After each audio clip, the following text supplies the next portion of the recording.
Cineva ne-a întrebat în ce că ar costa camera asta 7000, ce funcții deține. Deci pe lângă faptul că ea are detecție facială, ea poate număra oamenii, ea mai are posibilitatea de a vă crea un heat map sau tiplavaia carta.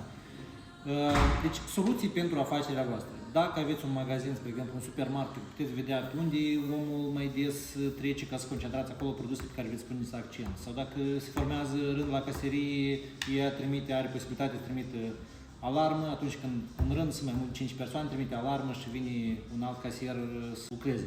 Sau cea mai utilă funcție care aș da eu, poate să calculeze cu exactitate timpul petrecut la locul de muncă de către angajat. Spre exemplu, puneți într-o cameră unde angajații ar trebui să stea la locul de muncă, dar ei au tendința să se plimbe, ea vă poate da cu exactitate cât de eficient este angajatul respectiv sau angajații respectiv.